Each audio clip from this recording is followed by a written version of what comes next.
सावधान, माँ लक्ष्मी ने स्वयं कहा है, अगर घर की यह 5 चीज़ किसी को दे दी जाए तो धन संपत्ति ही नहीं, सुख शांति भी सदा के लिए छिन जाएगी। क्या आप जानते हैं, आपके घर की 5 साधारण चीज़ें ही आपकी किस्मत तय करती है। माँ लक्ष्मी ने चेतावनी दी है, गलती से भी इन्हें दान कर दिया तो घर में आ जाएगी भयंकर गरीबी। बहुत समय पहले प्राचीन भारत के एक छोटे से नगर विशालपुर में एक साधु का आश्रम था। वहाँ दूर दूर से लोग आकर आध्यात्मिक शिक्षा प्राप्त करते थे। नगरवासी साधु को आचार्य देव कहते थे, क्योंकि वे केवल भिक्षा लेकर जीवन व्यतीत नहीं करते थे, बल्कि लोगों को सही जीवन जीने की राह भी दिखाते थे। विशालपुर नगर समृद्ध था। लोगों के घर धन, धान, गहनों और रत्नों से भरे रहते थे। नगरवासी मानते थे कि यह सब माता लक्ष्मी की कृपा से ही है। नगर के बीचों बीच माता लक्ष्मी का एक भव्य मंदिर था। रोज शाम को वहां दीपक जलाए जाते, घंटियों की ध्वनि गूंजती और पूरा वातावरण श्री हाँ लक्ष्मी नमः के मंत्रों से पवित्र हो जाता। लेकिन एक परिवार ऐसा भी था जो नगर में सबसे समृद्ध होने के बावजूद धीरे धीरे कंगाल होने की ओर बढ़ रहा था। यह परिवार था वासुदेव जी का। वासुदेव जी नगर के सबसे बड़े व्यापारी थे। उनके पास सोने चांदी के ढेर थे, नौकर चाकर थे और अनाज के कोठार भरे रहते थे। फिर भी कुछ वर्षों के भीतर उनका घर वीरान होने लगा। धन की जगह कर्ज बढ़ने लगा, नौकर छोड़कर जाने लगे और घर में अशांति फैल गई। लोग हैरान थे कि ऐसा क्यों हो रहा है। आखिर माता लक्ष्मी की कृपा एक समृद्ध घर से क्यों उठ गई। वासुदेव जी भी परेशान थे। एक रात वे चिंतित होकर सो रहे थे। तभी उन्हें एक स्वप्न आया। स्वप्न में माता लक्ष्मी प्रकट हुई। उनके मुखमंडल से दिव्य आभा निकल रही थी। 4 हाथों में कमल, शंख, गदा और सोने के सिक्कों की वर्षा करने वाला पात्र था। उनकी मुस्कान शांति और कृपा से भरी थी, लेकिन आंखों में कठोर सत्य छिपा था। माता बोली, वासुदेव, तुम दुखी क्यों हो? क्या तुम्हें याद नहीं कि धन की रक्षा करना भी एक तपस्या है? तुमने अपने घर की 5 पवित्र वस्तुएं बार बार दूसरों को देकर मेरे निवास को अशुद्ध कर दिया, इसलिए मैं तुम्हारे घर से विदा हो गई। वासुदेव ने हाथ जोड़कर कहा, माँ, मुझे क्षमा करें। कृपया मुझे बताइए कि वे 5 वस्तुएं कौन सी हैं जिन्हें देने से घर में गरीबी आती है। माता ने कहा, यह रहस्य मैं बताऊंगी, परंतु ध्यान रहे, यह केवल तुम्हारे लिए नहीं बल्कि पूरे नगर और संसार के लिए शिक्षा है। 5 वस्तुएं कभी भूल कर भी घर से बाहर नहीं देनी चाहिए, क्योंकि यह वस्तुएं मेरे निवास की जड़ें हैं। इन्हें खोने से घर निर्धन और अपवित्र हो जाता है। इतना कहकर माता अदृश्य हो गई। वासुदेव घबराकर उठ गए। उनका शरीर पसीने से तरबतर था। अगले दिन वे भागते हुए आचार्य देव के आश्रम पहुँचे और सारी घटना सुनाई। आचार्य देव ने शांत होकर कहा, वासुदेव, यह कोई साधारण सपना नहीं है, यह स्वयं लक्ष्मी का आदेश है। अब तुम्हें धैर्य रखना होगा। माता लक्ष्मी ने जो 5 रहस्य बताए हैं, उन्हें समझने के लिए तुम्हें एक आध्यात्मिक यात्रा करनी होगी, तभी तुम्हें सच्चा उत्तर मिलेगा। और इस प्रकार यात्रा शुरू हुई। वासुदेव ने अपनी पत्नी सुभद्रा और बेटे माधव के साथ नगर छोड़ दिया और आचार्य देव के आदेश पर हिमालय की ओर प्रस्थान किया। रास्ते में उन्हें तरह तरह की घटनाएं घटी। एक गांव में उन्होंने देखा कि एक महिला अपने घर का चूल्हे की राख दूसरों को दे रही है। वासुदेव को तुरंत माता लक्ष्मी की बात याद आई। क्या राख की भी उनमें से एक वस्तु है? उन्होंने महिला से पूछा, बहन, तुम यह राख क्यों बांट रहे हो? महिला ने कहा, महाराज, लोग मानते हैं कि राख खेत में डालने से फसल अच्छी होती है। वासुदेव ने सोचा, लेकिन यही तो गलती है। चूल्हे की राख घर के भोजन और अग्नि का प्रतीक है। इसे बाहर देने से घर की उन्नति रुक जाती है। यात्रा आगे बढ़ी। वासुदेव, सुभद्रा और माधव पहाड़ों की कठिन राह से गुजर रहे थे। एक रात में एक आश्रम पहुँचे। वहाँ एक वृद्ध साध्वी ध्यान में लीन थी। साध्वी ने वासुदेव को देखकर मुस्कुराते हुए कहा, तुम्हें लक्ष्मी माता के 5 रहस्य जानने हैं ना? ध्यान से सुनो। यह पहली वस्तु है चूल्हे की राख। इसे किसी को मत दो, यह घर की लक्ष्मी को बाहर कर देती है। वासुदेव ने प्रणाम किया और रहस्य को याद कर लिया। दूसरे दिन वे आगे बढ़े। एक गांव में देखा कि लोग अपने घर से झाड़ू निकालकर दूसरों को दे रहे हैं।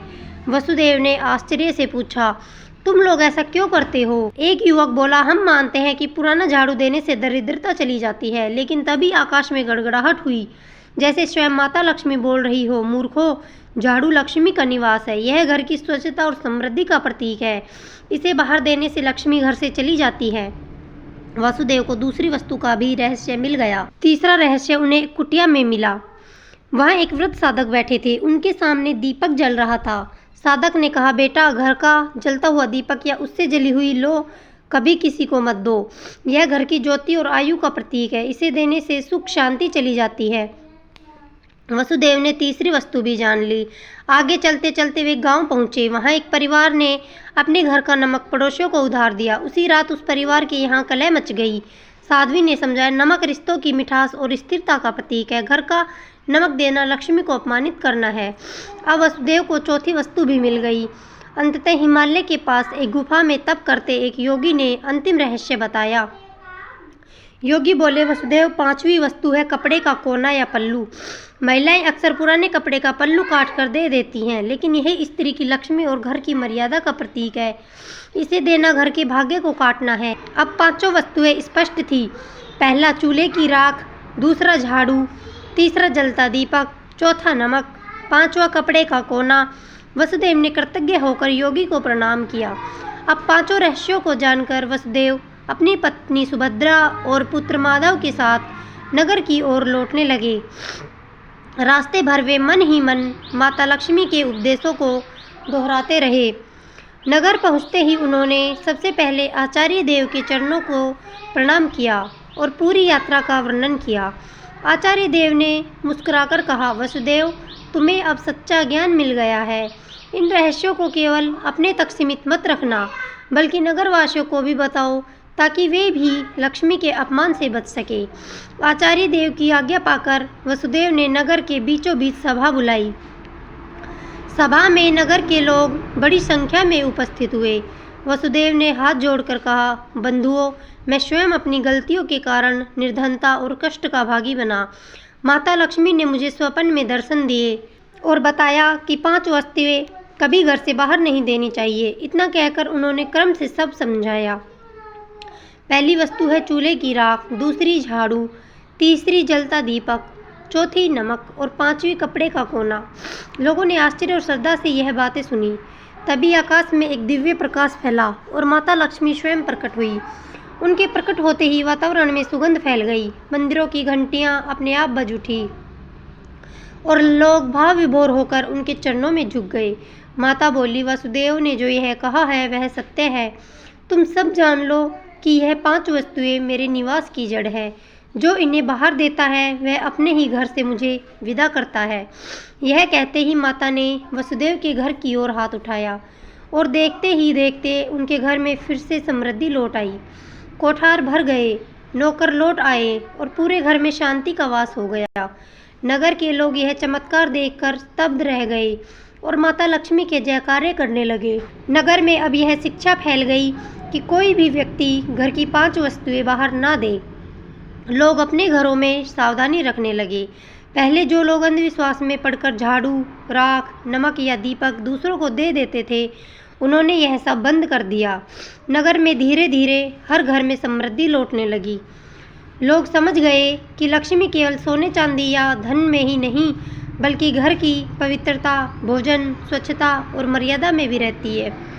वसुदेव अब नगर में आदर्श बन गए। वे धनवान तो थे ही, पर अब उन्होंने अपने धन को धर्म और सेवा में लगाना शुरू किया। उन्होंने गरीबों के लिए अन्न क्षेत्र बनवाया, परंतु घर की 5 वस्तुएं देने से हमेशा इनकार करते। जो भी उनसे यह चीज़ें मांगता वह विनम्रता से कह देते, भाई, यह माता लक्ष्मी की मर्यादा है। इन्हें देने से मेरे ही नहीं तुम्हारे घर की भी समृद्धि घट जाएगी। लोगों ने भी इस शिक्षा को हृदय से स्वीकार कर लिया।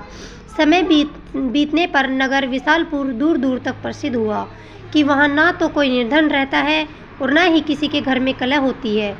यह सब केवल माता लक्ष्मी की शिक्षा का परिणाम था।